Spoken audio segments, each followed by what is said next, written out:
Hello guys, welcome back to my channel. Hope you all are doing well and preparing well for your exams. This is Babita Joshi. So today I am back with a new video that is related to strategy for June month, like what will be my strategy for June month and what should be your strategy for June month if you are preparing for bank exam. So without any delay, let's get started. I am assuming कि आप सबको पता होगा कि कौन कौन से आप अगर if you are preparing for bank exam तो आपको कौन कौन से सब्जेक्ट पढ़ने हैं, जैसे क्वांट है, रीजनिंग है, इंग्लिश है एंड देन करंट अफेयर्स आता है. सो अब अभी हम लोग ब्रीफ में पढ़ते हैं क्वांट को कि आप अगर आप जून मंथ में आप क्वांट के लिए क्या कर सकते हैं. तो क्वांट है, इसको 3 पार्ट्स में डिवाइड किया है. लाइक स्पीड मैथ्स होती है, इसमें अर्थमेटिक क्वेश्चन आते हैं एंड डेटा इंटरप्रिटेशन आता है. सो स्पीड मैथ्स में आई एम होपिंग कि you all are aware of your syllabus कि आप क्या क्या सिलेबस है आपका. मिसिंग नंबर सीरीज़ है, wrong number series, quadratic equation, then simplification, approximation. ये हमारा जो होता है हमारा स्पीड मैथ्स का पार्ट होता है. एंड सेकंड होता है हमारा अर्थमेटिक. इसमें बहुत सारे टॉपिक्स हैं जैसे परसेंटेज, रेशन, proportion, mixture and alligation, profit and loss, then partnership, ages, simple and compound interest, then time and work, time, speed, distance, फिर बोट एंड स्ट्रीम आता है, एवरेज आता है, then probability, permutation and combination, number system and mensuration. तो ये हमारे arithmetic के topics हैं. एंड डेटा इंटरप्रिटेशन के टॉपिक्स नहीं है, इसके टाइप्स हैं, जैसे कि बार ग्राफ आ सकता है, लाइन ग्राफ आ सकता है, पाई चार्ट आते हैं, केसलेट आती है जो कि एक पैराग्राफ में होता है एंड यू हैव टू उसको डिकोड करना होता है एंड देन आंसर करना होता है. एंड देन मिसिंग DI होती है कि आपको एक DI दी होगी एंड उसमें कुछ चीज़ें मिसिंग होगी and you have to find out like according to the question. So ये आपका जो होता है ये आपका क्वांट का पूरा क्या सिलेबस होता है. एंड आई एम अज्यूमिंग कि you will be well aware of जो कि सिलेबस आपको पढ़ना है या जो भी सिलेबस आपके बैंक के एग्ज़ाम्स में आता है. सो ये मैंने आपको ब्रीफ कर दिया है कि क्या क्या सिलेबस आपका आता है. उसके बाद हमारा है कि आपको डेली बेसिस पे क्या करना है. So there will be 2 type of student. एक वो जिनका सिलेबस अभी कंप्लीट नहीं हुआ है, जो कि अभी सिलेबस ही कंप्लीट कर रहे हैं. एंड सेकंड टाइप के वो होंगे जिनके सिलेबस कंप्लीट हो गया है एंड वो रिवाइज़ कर रहे हैं. ठीक है. तो अगर वेदर आपका सिलेबस कंप्लीट हो रखा है या वेदर आपका सिलेबस कंप्लीट नहीं हो रखा है तो आपको डेली बेसिस पे ये करने हैं कि आपको डेली बेसिस पे स्पीड मैथ्स के क्वेश्चन करने हैं एंड अप्रॉक्सीमेटली 50 क्वेश्चन आपको डेली करने हैं. इन सब के उसमें आपके सीरीज़ इंक्लूड होनी चाहिए, wrong number and missing number दोनों टाइप की सीरीज़ होनी चाहिए, सिंप्लीफिकेशन होनी चाहिए, क्वाड्रेटिक इक्वेशन होनी चाहिए, अप्रॉक्सीमेशन हो सकते हैं. 50 इज़ लाइक मिनिमम 50 क्वेश्चन होने चाहिए. लेट्स सपोज अगर आप सीरीज से क्वेश्चन कर रहे हैं तो उसमें मिसिंग नंबर सीरीज से क्वेश्चन कर रहे हैं या रॉन्ग नंबर सीरीज से क्वेश्चन कर रहे हैं तो आप you will be well aware of कि किस किस टाइप का पैटर्न बनता है या किस किस टाइप के क्वेश्चन आते हैं, क्या नीचे क्या डिफरेंस का पैटर्न बन रहा है, मल्टीप्लिकेशन हो रही है या स्क्वायर्स हैं, क्यूब्स हैं. तो जैसे ये आपको वैसे पता नहीं चलेगा, लेकिन विद इन आप प्रैक्टिस करेंगे विद इन टाइम तो आपको प्रैक्टिस से ही पता चलेगा ये. ठीक है. तो फर्स्ट थिंग आपको डेली बेसिस पे करनी है कि आपको स्पीड में से क्वेश्चंस करने हैं डेली बेसिस पे. फिर आपको क्यूब्स, स्क्वायर्स, टेबल्स इनको रिवाइज करना है ऑन डेली बेसिस. इसके अलावा फिर आपको जो मल्टीप्लिकेशन की ट्रिक्स होती हैं, डिवीजन की ट्रिक्स है, एडिशन, सब्ट्रैक्शन, क्योंकि प्री इवन मेंस में भी आपको ये होता है कि आपका स्पीड बहुत मैटर करती है. एक्यूरेसी के साथ साथ आपकी स्पीड बहुत मैटर करती है कि आप कितनी जल्दी क्वेश्चन को अटैम्प्ट कर पा रहे हैं, क्योंकि plus minus every one can do it. Like कोई बहुत बड़ा टास्क नहीं है, बट आप उसको कितने कम टाइम में कर पाते हैं वो मैटर करता है. सो आपको ये मल्टीप्लिकेशन ट्रिक देते तो है, जैसे अगर आपको 2 डिजिट के मल्टीप्लिकेशन करने हैं तो उसकी अलग ट्रिक होती है, 3 डिजिट का मल्टीप्लिकेशन करना है तो उसकी अलग ट्रिक्स होती हैं, एडिशन की ट्रिक्स होती हैं कि आपको कैसे जल्दी से एडिशन करना है, क्योंकि अगर हम ट्रेडिशनल मेथड से करते हैं कभी कभी वो हमें बहुत टाइम कंज्यूमिंग हो जाता है. सो इसलिए ये आपको ये भी अगर आप ये ट्रिक्स जो हैं आपको विद इन लाइक प्रैक्टिस से ही होगा. आपको क्वेश्चंस करने हैं, आपने कोई रैंडमली क्वेश्चन उठा लिया, उसको हमने ट्रिक से सॉल्व कर रहे हैं, मल्टीप्लिकेशन करके देख रहे हैं, फिर उसको डिवाइड करके देख रहे हैं, उसको एडिशन करके देख रहे हैं, सब्ट्रैक्शन करके देख रहे हैं. तो आप ऐसे क्वेश्चन को सॉल्व करेंगे ऑन डेली बेसिस तो आपके जो आपने ट्रिक्स पढ़ रखी हैं वो भी रिवाइज हो जाएंगी एंड साइड बाय साइड क्या होगा, आपकी स्पीड भी इन्हेंस होगी, इससे इंक्रीज़ हो जाएगी. ओके. फिर अर्थमेटिक के जो टॉपिक्स हैं, लाइक अर्थमेटिक के टॉपिक्स हैं उनमें मोस्टली फार्मूलाज होते हैं. लाइक अगर आप देखें मेंसुरेशन में तो पैरामीटर जो अलग अलग शेप्स हैं उनके अलग पैरामीटर होते हैं, उनके अलग. तो अगर उनका आप डेली याद नहीं कर सकते बट आप डेली उन्हें रिवाइज करेंगे या डेली उन्हें आप रीड करेंगे, पढ़ेंगे तो वो आपको थॉरोली आपको क्या हो जाएंगे, लर्न हो जाएंगे, आपके माइंड में रहेंगे वो. ठीक है. सो ये आपको डेली बेसिस पे ये करना है। तो डेली बेसिस पे आपको तीन चार चीज़ें जो मैंने लिखी हैं ये मेंशन करी हैं, ये जो करनी है आपको। स्पीड में से क्वेश्चन आपको करने हैं डेली 50 क्वेश्चन जो है, एटलीस्ट 50 क्वेश्चन आपको करने हैं डेली, जो कि इन सब टाइप के क्वेश्चन होने चाहिए। उसमें आपके मिसिंग नंबर सीरीज़ होनी चाहिए, रॉन्ग नंबर सीरीज़ होनी चाहिए, सिंप्लीफिकेशन अप्रॉक्सीमेशन क्वेश्चन होने चाहिए, एंड इसके अलावा क्वाड्रेटिक इक्वेशन के भी इसमें क्वेश्चन होने चाहिए, क्योंकि ये सारे टाइप के क्वेश्चन आपके प्रीलिम्स में आते हैं। तो इनके आप जितनी प्रैक्टिस करेंगे that will be well and good for you.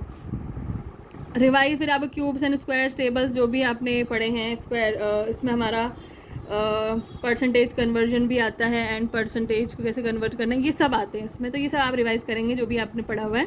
Multiplication tricks आती हैं जो भी, एडिशन की, सब्ट्रैक्शन की, मल्टीप्लिकेशन डिवाइड जो भी हैं इसके करने हैं। ये आपको देख के नहीं करने हैं, इनके कोई सा भी रैंडमली आपने क्वेश्चन उठा लिया एंड उसे सॉल्व करना है ट्रिक से। एंड अर्थमेटिक के फार्मूलाज आपको रिवाइज करने हैं, सो दैट अगर आप, क्योंकि ये जैसे मेंसुरेशन क्वेश्चन है वो तो फार्मूलाज से ही होते हैं, उनके फार्मूलाज अगर आपको पता नहीं होंगे तो you won't be able to solve it. तो ये आपको ऐसे करना है। तो ये था आपके डेली बेसिस पे क्या काम करना है। एंड अब हम बात करते हैं कि अर्थमेटिक को कैसे कवर करना है। अब मैंने अभी आपको बताया there will be 2 type of student, एक जिनका सिलेबस कंप्लीट हो गया है, and the second one is जो भी सिलेबस अभी कंप्लीट कर रहे हैं उनका सिलेबस पूरा कंप्लीट नहीं है। तो जिनका सिलेबस कंप्लीट नहीं है तो वो ट्राई करें कि try to complete the syllabus in June month itself, क्योंकि फिर जुलाई में नोटिफिकेशन आ जाता है, एंड देन फिर मॉक टेस्ट होते हैं, back to back mock test देने होते हैं, क्योंकि आपको उस टाइम पे रिगरस प्रैक्टिस करनी होती है। रिगरेट आपको प्रैक्टिस करनी, क्योंकि स्पीड्स बहुत मैटर करती है प्री में, तो वहाँ पे फिर मुश्किल हो जाएगा अगर आपके अभी अगर आपके वो ये क्लियर नहीं है अर्थमेटिक के टॉपिक के लिए, तो ट्राई करेंगे क्योंकि यू हैव सफिशेंट 20 और 20+ डेज आर देयर। अगर आप जुलाई के फर्स्ट वीक तक भी कंप्लीट करते हैं तो इट्स फाइन कि जल्दी हम ख़त्म कर लेंगे, एंड देन फिर उनका हम प्रॉपर रिविजन करेंगे, क्योंकि रिवीजन के लिए फिर आपके पास टाइम बच जाएगा। अगर आप जुलाई तक यही सिर्फ आप अर्थमेटिक के टॉपिक ही क्लियर कर रहे हैं तो फिर आपके पास रिवीजन के लिए टाइम नहीं बचेगा। सो ये करना है आपको। जिनके टॉपिक क्लियर नहीं हैं, जिन्होंने अभी टॉपिक पूरे कंप्लीट नहीं करें, सिलेबस कंप्लीट नहीं कर रखा है, तो उन्हें तो ट्राई करना है कि वो अभी जून तक अपना सिलेबस जो है पहले ख़त्म कर लें, जून के मंथ एंड तक ख़त्म हो जाए या जुलाई के फर्स्ट वीक तक ख़त्म हो जाए, एंड देन फिर वो उन क्वेश्चन की रिविजन कर पाएँ। एंड फॉर द स्टूडेंट जिनका सिलेबस अभी कंप्लीट हो चुका है, they have completed the syllabus, तो वो ट्राई करें कि जून मंथ में पूरा एंड तक वो सारे जो भी रिविजन है, जितने भी टॉपिक है उनके सबके रिवीजन कर लें, सो दैट उनके पास सफिशिएंट टाइम हो कि वो प्रैक्टिस करें, रिग्रेस प्रैक्टिस करें, मॉक टेस्ट दें, उसको एनालिसिस करें, तो that will be so beneficial for you. And जो अभी भी अपना सिलेबस कंप्लीट ही कर रहे हैं, उनको ये भी ध्यान रखना है कि सिर्फ सिलेबस कंप्लीट करना है, भागना नहीं है उनको जैसे उन्होंने लास्ट वीक आपने एक अर्थमेटिक का चैप्टर कंप्लीट किया, तो उसकी आपको विदिन 15 डेज़ या विदिन 1 वीक आपको उसकी रिवीजन भी करती रहनी है कि आपने जो पढ़ा था वो आपको रिकॉल हो रहा है, नहीं हो पा रहा, कहीं आप भूल तो नहीं गए, या उसके फॉर्मूलाज अगर कुछ हैं तो वो आपको याद है या नहीं है। तो सिर्फ भागना नहीं है, उसकी भी आपको रिविजन करते रहना, सो दैट वो आपके माइंड में क्लिक रहे। ठीक है, सो ये आपका था अर्थमेटिक के लिए। जिनका सिलेबस कंप्लीट नहीं है वो फोकस करेंगे कि अपना सिलेबस कंप्लीट करें, and with in in between उसको जो वो करते जा रहे हैं अर्थमेटिक के टॉपिक, उन्हें रिवाइज भी करते रहें। एंड द सेकेंड, जिनका टॉपिक क्लियर है तो वो अपना ट्राई करें कि विद इन जून मंथ जितने भी उन्होंने चैप्टर कर रखे हैं उन सब की अच्छे से रिविजन कर लें। सो ये इनका अर्थमेटिक का था। ये थिंग है हमारी मॉक टेस्ट, कि हमें कितने मॉक टेस्ट देने हैं और कब कब देने हैं। सो इसका भी हमारे 2 हैं, जिसका सिलेबस कंप्लीट हो गया है एंड जिसका कंप्लीट सिलेबस नहीं कंप्लीट हुआ है। तो जिसका सिलेबस ऑलरेडी कंप्लीटेड है तो आपकी कॉन्सेप्ट क्लैरिटी है बेसिकली, तो आप 2 और 3 फुल लेंथ मॉक टेस्ट दे सकते हैं। सिर्फ मॉक टेस्ट देना want help you in any way. उसका प्रॉपर एनालिसिस करना कि लेट्स सपोज कि हम क्वांट में हमने जो हमने टेस्ट दिया है, क्वांट हमारे कितनी मिस्टेक्स आई हैं, कौन से टॉपिक से हमारे क्वेश्चंस गलत हो रहे हैं, फिर रीजनिंग में हम कहाँ गलती कर रहे हैं, ऐसे इंग्लिश में हम कहाँ गलती कर रहे हैं। तो ये बहुत इंपॉर्टेंट है कि आप जो है उसका प्रॉपर एनालिसिस करें। लेट्स सपोज आप 2-3 मॉक टेस्ट दे रहे हैं और उसको कोई एनालिसिस कर नहीं रहे हैं, दोबारा से आपके सेम टॉपिक से दोबारा उतने ही मिस्टेक्स आ रही हैं, दोबारा से आपने उस सेम टॉपिक से गलत हो रहा है, आपके वही मार्क्स आ रहे हैं, इवन कुछ इम्प्रूवमेंट नहीं हो रही, तो मॉक टेस्ट देने का कोई फ़ायदा नहीं है। कि आप चाहे 4 दे दो, 5 दे दो, वो that want make any sense. जब तक कि आप उसका प्रॉपर एनालिसिस नहीं करते कि हाँ हमारे इस टॉपिक में गलत आ रहे हैं, यहाँ मैं ये मेरा वीक पॉइंट है, ये मेरा कॉन्सेप्ट मेरा क्लियर नहीं है, ये इस कॉन्सेप्ट में मेरी क्लैरिटी नहीं है, तो तब तक आपका मॉक टेस्ट देने का कोई मतलब नहीं है. सो ये है उन बच्चों के लिए, उनके लिए उन एस्पिरेंट्स के लिए जिनका सिलेबस जो है कंप्लीट है. एंड सेकेंड आते हैं जिनका कंप्लीट सिलेबस अभी कंप्लीट नहीं है, तो वो ट्राई करेंगे. लेट्स सपोज कि अभी आपने एक अर्थमेटिक का एक टॉपिक कंप्लीट किया, तो आप उसके टॉपिक टेस्ट दे सकते हैं, या फिर अगर आप सेक्शनल टेस्ट दे सकते हैं. सो दैट आपकी इससे क्या होता है कि सेक्शनल टेस्ट देने से आपकी ना स्पीड और एक्यूरेसी इंप्रूव होती है. स्पीड काफ़ी हद पे इंप्रूव होती है. And if you want to like कि हाँ ठीक है आपका मेरे पास टाइम है कि मैं अर्थमेटिक भी कर रहा हूँ एंड मुझे मॉक टेस्ट देना है, तो फिर still it's up to you कि आप 1-2 मॉक टेस्ट दे सकते हैं, फुल लेंथ मॉक टेस्ट दे सकते हैं एंड फिर उसका एनालिसिस कर सकते हैं प्रॉपर. सो ये था हमारा कि जून मंथ में क्या क्या लाइक स्ट्रेटजी थी. So personally for me as last year मैंने 4 प्री क्लियर किए थे. सो मेरे कॉन्सेप्ट मेरे सिलेबस कंप्लीट है no doubt, but I am trying कि मैं जून के मंथ में जितने मेरे अर्थमेटिक के टॉपिक्स हैं उनका एक बार फिर से रिविजन कर लूँ, सो डैट जो मेरे कहीं अगर मुझे कुछ कॉन्सेप्ट मेरी क्लैरिटी नहीं हो रही है, कोई दिक्कत आ रही है, तो वो कॉन्सेप्ट क्लियर हो जाए. तो इसमें से काफ़ी सारे कुछ चैप्टर्स मैं रिवाइज़ कर भी चुकी हूँ एंड काफ़ी सारे अभी मैं ट्राइंग कि मैं जून के मंथ एंड तक सारे ही रिवीजन कर लूँ. And like my personal suggestion is कि जैसे मैंने आपको बोला कि आपको स्पीड मैथ्स पे वर्क करना है, बिकॉज ये प्री में बहुत इंपॉर्टेंट रोल प्ले करता है एंड आपको ये सब डेली बेसिस पे करने हैं. माई सजेशन विल बी कि आप डेली बेसिस पे आशीष अरोड़ा सर की क्वांट की चेकलिस्ट जो है वो सॉल्व करना स्टार्ट करें.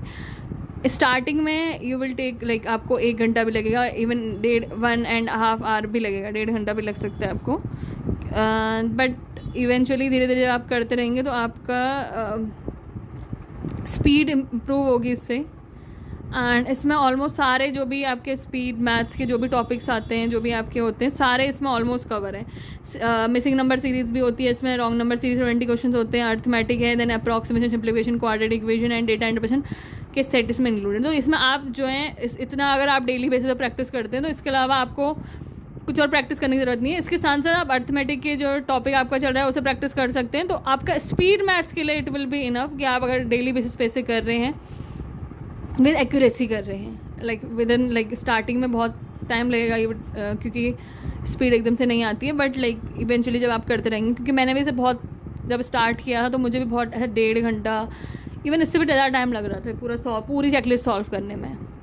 शुरू में ऐसा लगेगा कि नहीं हम तो इतना टाइम इसमें वेस्ट कर रहे हैं, बट ट्रस्ट मी कि जब आप इसको डेली बेसिस पे करते रहेंगे तो उससे आपकी स्पीड जो है लाइक यू विल सी कि कितना डिफरेंस आता है कि आपकी स्पीड कैसे इम्प्रूव हो रही है, कैसे इन्हेंस हो रही है, एंड आपकी एक्यूरेसी भी इससे इम्प्रूव होगी.